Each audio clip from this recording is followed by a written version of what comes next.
Amados, hoje a gente então continua a nossa série de mensagens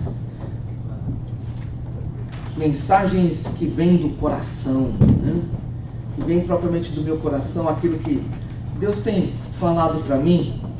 E hoje eu vou compartilhar sobre João capítulo 6.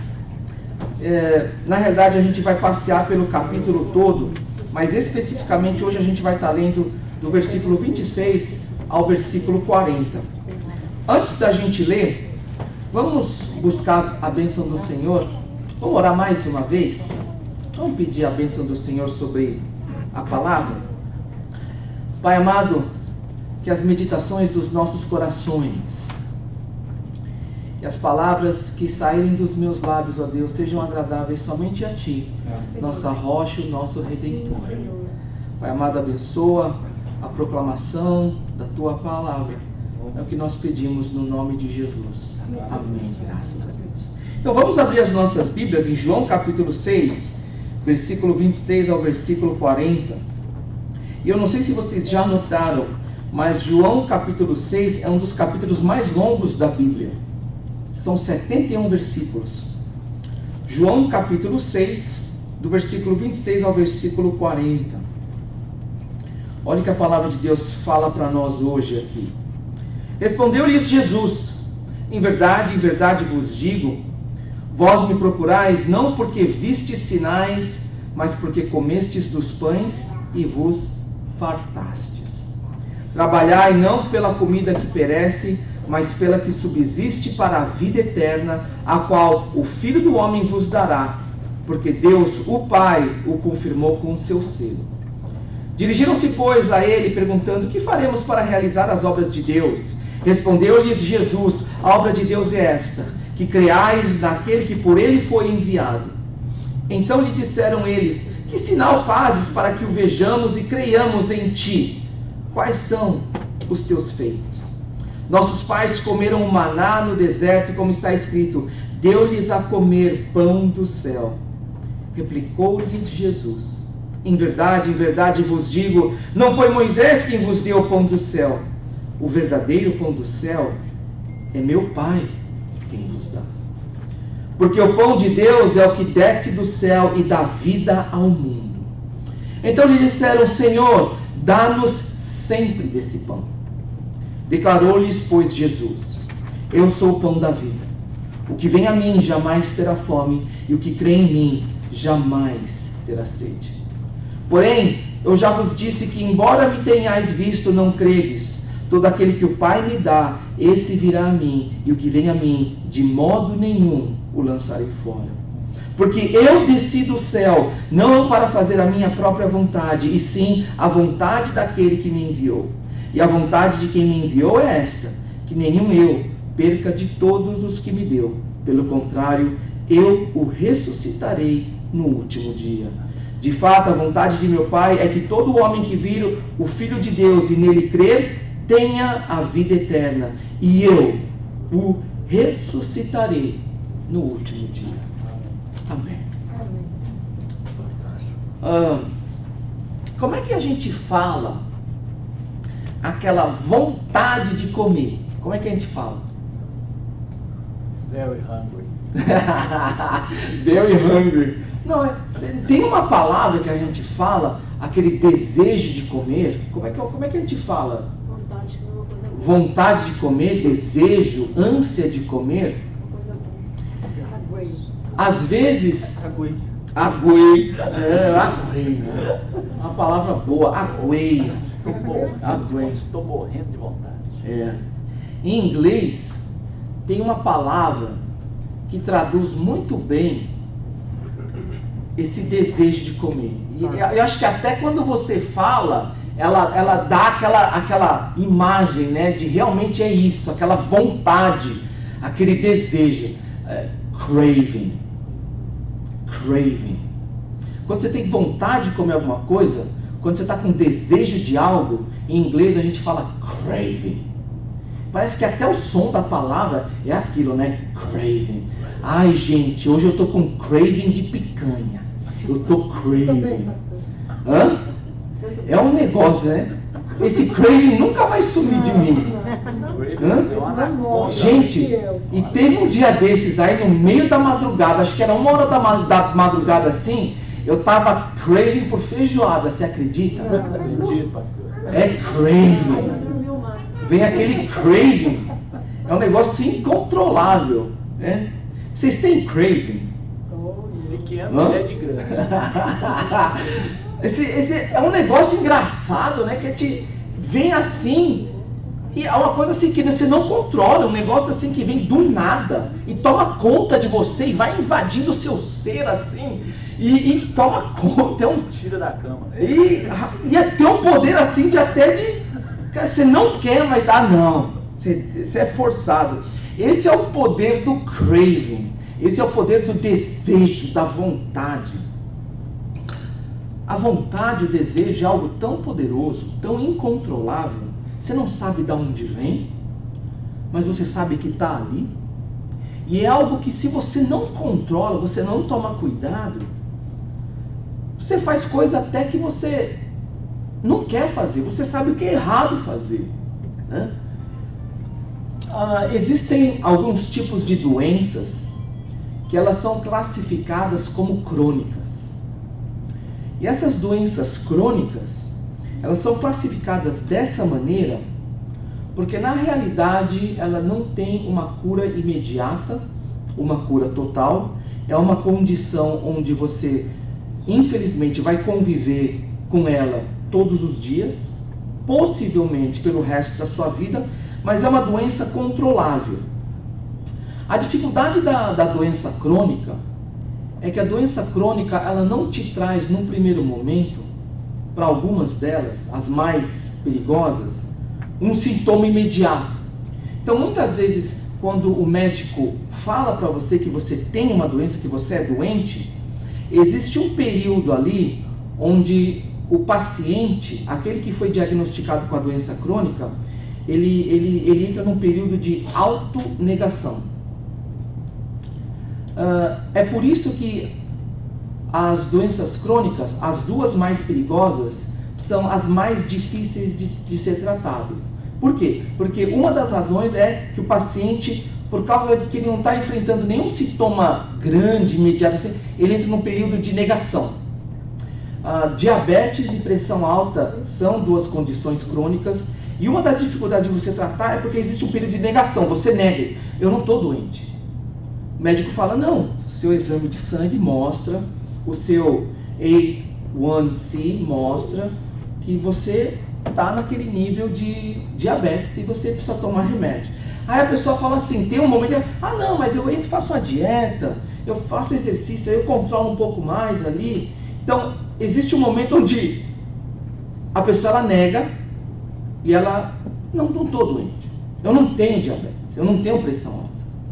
Então, diabetes e pressão alta são as duas doenças mais difíceis de você tratar. Uma das razões é por causa do período de negação. O paciente nega que está doente. Eu não tenho isso, não sou doente. Mas o outro problema da diabetes e da pressão alta é porque isso envolve uma mudança de hábito. E envolve uma mudança de hábito e principalmente o controle do desejo. A diabetes ela é difícil, muito difícil de ser controlada. Por quê? Porque você tem que controlar o seu craving. Você tem que controlar a sua vontade de comer. Você tem que controlar algo que você se satisfaz, que você se sente bem, aquilo que te traz prazer e conforto. Cara, se existe uma coisa muito difícil de você mudar, é a sua vontade de comer. E a gente sabe como isso é difícil. Mudança de hábito alimentar é uma das coisas mais difíceis para todos nós. Por quê? Porque isso envolve desejo. Por que eu estou falando isso? Eu estou falando isso porque a palavra de Deus, ela fala para o nosso coração. A palavra de Deus, ela não está ultimamente interessada só que você venha aos cultos. palavra de Deus não está só interessada que você leia a Bíblia. A palavra de Deus, ela não está só interessada se você ora, se você é uma pessoa piedosa, se você é uma pessoa caridosa, se você é uma pessoa generosa. A Bíblia, ela não está somente interessada nisso. Por quê? Porque a Bíblia, o maior interesse da Bíblia é transformar o nosso coração. A Bíblia está interessada no nosso coração, no nosso interior. Está interessada em transformar dentro de nós. E a partir daí, então, transformar a maneira como a gente vive, a maneira como a gente se compromete diante do Senhor, a maneira como a gente ama a Deus e a maneira como a gente ama o próximo e se relaciona com o próximo. Então não é só se você vem na igreja ou não, se você ora ou não, se você lê a Bíblia ou não, mas é algo muito maior e muito mais profundo do que isso, é o coração. E hoje o que a gente vai ver na Bíblia é que a palavra de Deus, ela mostra, o que Jesus fala nesse capítulo longo de João, capítulo 6, é de que os seus desejos, os cravings que você tem dentro de você, mostram o seu estado espiritual. Aquilo que você busca no meio da noite, aquilo que você busca ao acordar, o desejo que você tem no coração, aquela vontade que povoa a sua mente e ocupa o seu pensamento, isso mostra o seu estado espiritual. Capítulo de João, capítulo 6 de João, nesse capítulo onde Jesus se apresenta como pão da vida, ele começa com um milagre de Jesus, um milagre que a gente conhece e já escutou falar muitas vezes, a multiplicação dos pães e dos peixes. Eu acho que se você frequentou a igreja há algum tempo, você já deve ter escutado sobre a multiplicação dos pães e dos peixes. Nessa passagem aqui, você tem 5.000 ou mais de 5.000 pessoas seguindo Jesus, escutando Jesus falar. E aí no momento Jesus olha para trás e vê aquela multidão de pessoas. E aí Jesus pergunta para um dos seus discípulos, Filipe, e fala assim, como é que a gente vai alimentar essas pessoas? E aí Filipe olha assim e fala, oh, mesmo que a gente tivesse dinheiro para alimentar muita gente, e é muito dinheiro que a gente ia precisar. É nessa situação então que alguém traz para Jesus 5 pães e 2 peixes. E Jesus então faz um milagre. Dos 5 pães e dos 2 peixes, Jesus alimenta uma multidão de talvez mais 5.000 pessoas. A abundância do milagre de Jesus foi tão grande que ainda sobraram 12 cestos cheios de sobras. Foi um milagre tremendo. Multiplicação, pães e peixes. Mas o que será que Jesus queria mostrar para aquelas pessoas? E o que será que aquelas pessoas estavam buscando? Aquilo que a gente deseja, a nossa, entre aspas, fome, revela o nosso coração. O nosso desejo, a nossa fome, mostra o nosso estado espiritual. Versículo 14, versículo 15, é interessante aqui, porque logo no começo, logo depois do milagre, você tem uma observação aqui. Uma observação que depois das pessoas virem aquele milagre, elas fazem a respeito de Jesus. Olha o que as pessoas falam aqui. Versículos 14 e versículo 15. Vendo, pois, os homens o sinal que Jesus fizera, disseram, este é verdadeiramente o profeta que devia vir ao mundo. Sabendo, pois, Jesus que estavam para vir com o intuito de arrebatá-lo para o proclamarem rei, retirou-se novamente sozinho para o monte. Quando as pessoas viram que Jesus tinha feito um milagre tão grande, maravilhoso no meio deles, as pessoas reconheceram. Este é verdadeiramente o profeta que devia vir ao mundo. Jesus é realmente o profeta que deveria vir ao mundo. Então as pessoas ali estavam prestes a aclamar Jesus. E a palavra de Deus fala aqui, para o proclamarem rei. Mas a grande incógnita, o grande ponto de interrogação dessa passagem é que Jesus não fica ali para ser aclamado, para ser levantado pela multidão e ser aclamado rei. Mas é por essa razão, porque as pessoas estavam buscando pegar Jesus e aclamar ele como se fosse rei. As pessoas que tinham falado, esse é verdadeiramente o profeta que deveria vir ao mundo, é por essa razão que Jesus, ele se afasta, ele foge daquela multidão.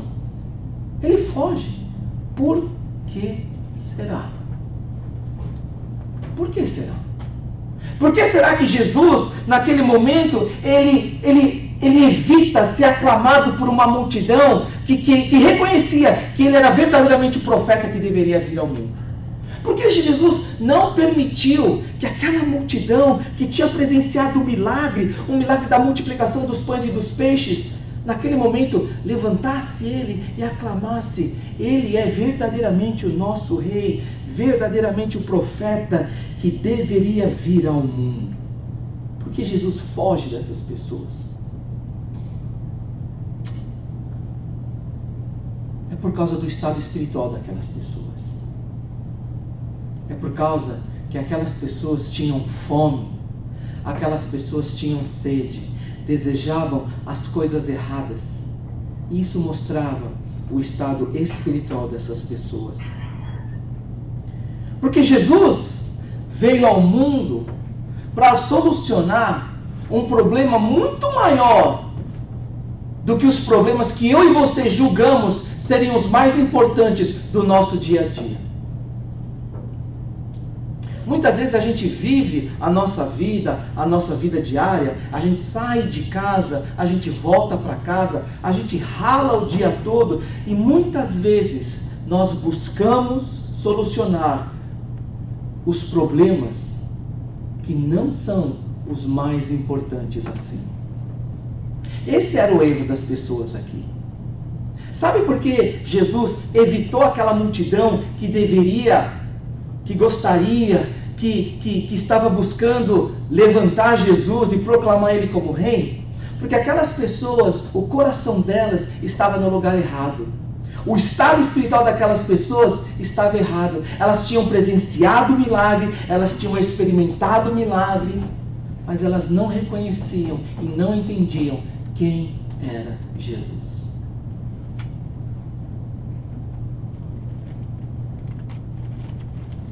Jesus fala aqui no versículo 27, trabalhai não pela comida que perece, mas pela que subsiste para a vida eterna, o qual o Filho do Homem vos dará, porque Deus, o Pai, o confirmou com o seu selo.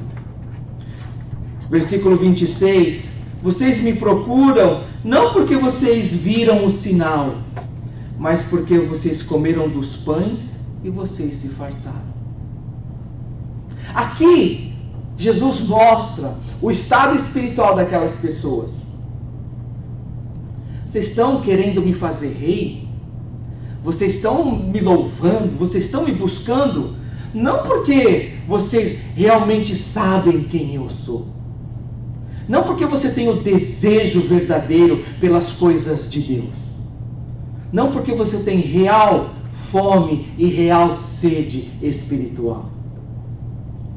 Você me busca, você me procura, porque você se fartou dos pães e dos peixes. E você está buscando não ter fome e sede das coisas desse mundo.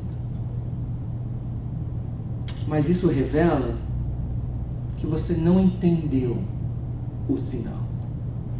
É interessante aqui que Jesus fala que aquela multidão, apesar de estar no meio do milagre, de ter presenciado o milagre, de ter colocado o pão e ter sentido o pão com as próprias mãos e ter mordido aquele pão, visto o milagre acontecer e ter experimentado aquele milagre, Jesus fala: vocês não entenderam. De alguma maneira vocês não pegaram o espírito da coisa.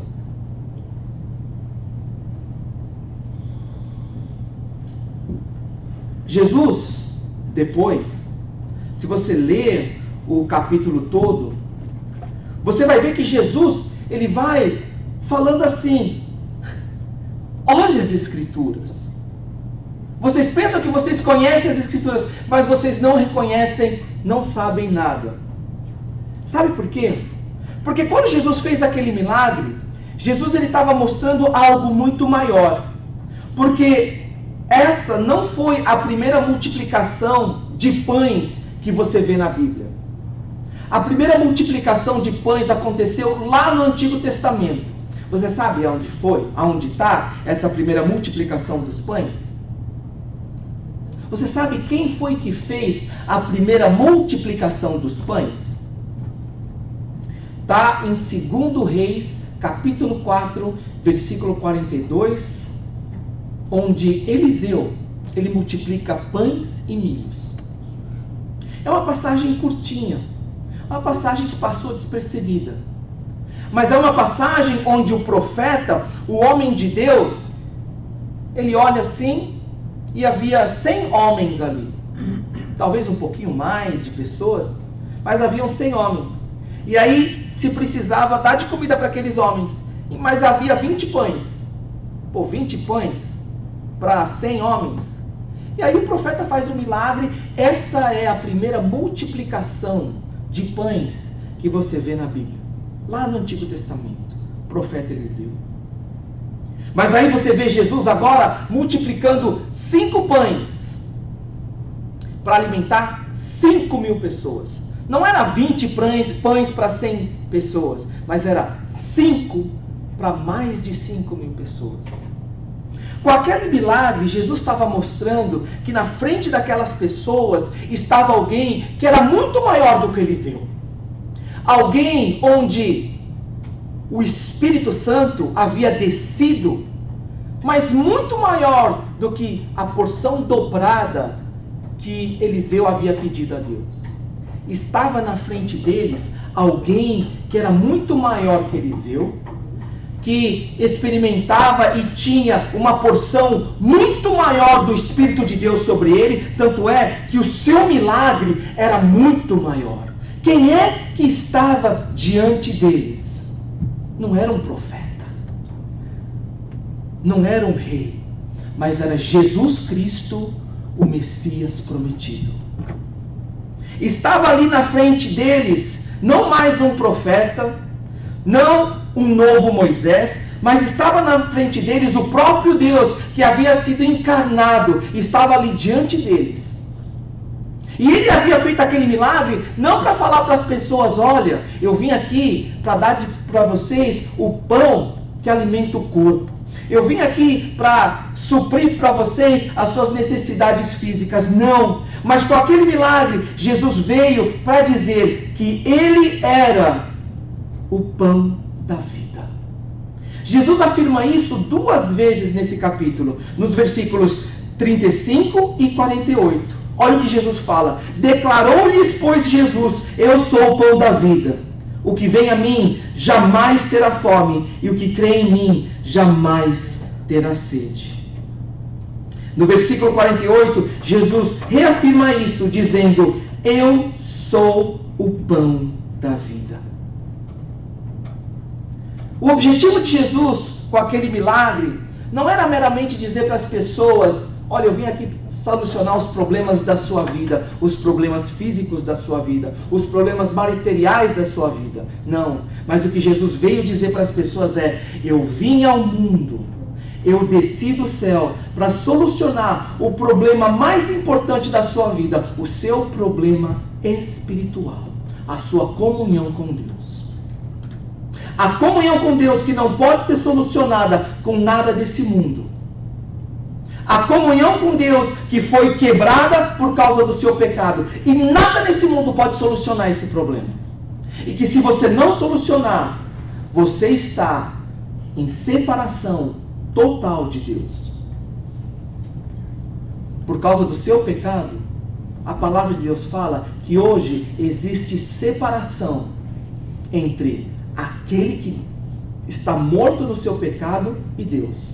Totalmente separado. Mas Jesus veio para solucionar esse problema.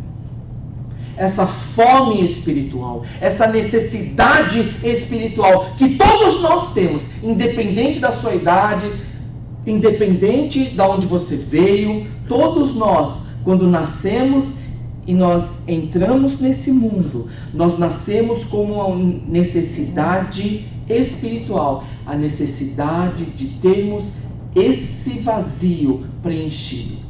E só existe uma coisa que pode solucionar: Jesus Cristo, o pão da vida.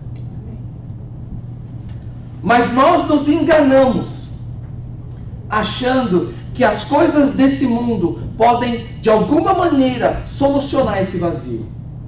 Esse é o nosso problema. Da mesma maneira que aquele que é doente crônico, ele entra num período de negação, todos nós vivemos num estado espiritual de negação. É Jesus e mais alguma coisa. Não, Jesus é importante. Mas agora eu estou na América. Eu preciso fazer as coisas acontecer. Não tem outra coisa. Não tem uma segunda chance. E a gente se engana. A gente se engana.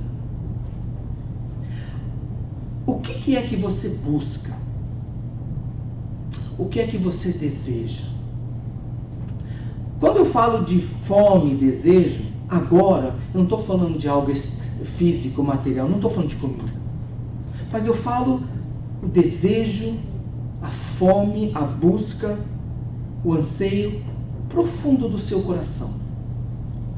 Quando você sai de casa, quando você levanta, você busca o quê? O que você gostaria de mostrar para as pessoas? Quando você pensa nas pessoas que você deixou lá no Brasil, quando você pensa nas pessoas que você se relaciona, quando elas pensam em você, o que você gostaria que elas pensassem sobre você? Você já parou para pensar nisso? Se você tivesse que passar algo para alguém, uma imagem de você, qual é a imagem que você gostaria de passar para as pessoas? Como é que você gostaria que as pessoas lá no Brasil vissem você hoje, agora, aqui? Aquilo que você busca, seu desejo, a sua vontade, o seu anseio, mostra o seu estado espiritual. A tua alma tem sede do quê? A tua alma tem fome do quê? Porque nada é mais revelador do que os desejos do nosso coração. Capítulo 6 termina de uma maneira muito enigmática. Versículo 66 mostra: à vista disto, muitos dos seus discípulos o abandonaram e já não andavam com ele. É triste você ver o finalzinho do capítulo 6, porque mostra a realidade de quão enganoso é o nosso coração. Porque esses discípulos começaram no melhor lugar que eles poderiam estar, no meio do milagre. Provisão de Deus, multiplicação, abundância. Eles estavam ali, no meio daqueles 5.000, e viram o poder de Deus acontecer. Escutaram o próprio Deus falar com eles. Experimentaram, viram, comeram do milagre. Mas infelizmente, o coração é enganoso. Os desejos do nosso coração nos enganam. E quando Jesus disse: vocês não entenderam. palavra de Deus fala: muitos dos seus discípulos o abandonaram e já não andavam com ele. No meio daquelas pessoas, você tinha aquelas pessoas que queriam fazer Jesus rei. Reconheciam que Jesus era o verdadeiro profeta que deveria vir ao mundo. Mas mesmo assim, porque o coração nosso, os desejos que brotam no nosso coração e esse craving, esse desejo insaciável que controla o nosso ser, é tão enganoso que no final das contas, muitos abandonaram Jesus. Porque o problema não é se você quer aclamar Jesus, o problema não é se você estava ali e experimentou do milagre, da provisão, da abundância. O problema não é esse. O problema é o que você busca, o que você deseja, aonde está o seu coração. Porque isso revela o seu estado espiritual. Isso revela se hoje existe uma separação entre você e Deus. Muitos abandonaram. Por quê? Porque eles não tinham necessidade do pão da vida. Porque uma coisa é certa: se você tem desejo, necessidade, você busca e você consome. É tão algo que é incontrolável, é algo tão incontrolável que toma conta de nós. Então, se nós temos uma necessidade espiritual, um desejo, então nós buscamos, nós nos entregamos. A gente sabe como que é ter fome e desejo. Por que eles abandonaram? Porque eles não tinham verdadeira fome, não tinham verdadeira sede. E é por isso então que abandonaram o pão da vida que estava diante deles. Amados, hoje, o apelo que eu faço para vocês é: se autoexaminem e olhem para dentro de si. Busquem sabedoria que vem do céu. Peçam a Deus: Pai, permita-me só uma vez entender como eu realmente sou. Se autoexaminem e vejam o que vocês têm buscado, o que traz paz no seu coração, o que te traz conforto, o que você tem se sacrificado, o que tem preenchido a sua vida. Os desejos do seu coração revelam o estado espiritual do seu coração. E eu oro a Deus para que todos nós hoje, aqui nesse lugar, tenhamos a real imagem de quem nós realmente somos diante de Deus. Porque a gente pode chegar e falar uma coisa para as pessoas que nós deixamos no Brasil.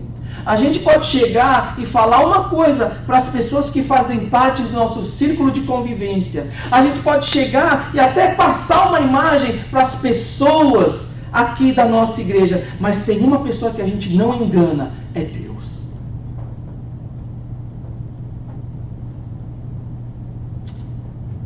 A gente não engana Deus. E a pergunta que hoje fica é: quem somos nós hoje diante de Deus e quem nós seremos ao sair por essa porta? Jesus está aqui entre nós, o pão da vida. Sairemos daqui como discípulos que abandonam a Jesus, se auto-enganando por causa das coisas desse mundo, ou nós realmente seremos como aqueles que confessaram: Senhor, você é realmente o pão da vida, você é o Cristo, aquele que tem as palavras da vida eterna. Qual é a necessidade que toma conta do seu coração? Vamos orar. Pai amado, nós te agradecemos, ó Deus, pela tua palavra e pedimos que o Senhor fale conosco. Abençoa, ó Deus, a celebração da ceia do Senhor. Toca em nós, é o que nós pedimos. Em nome de Jesus. Amém.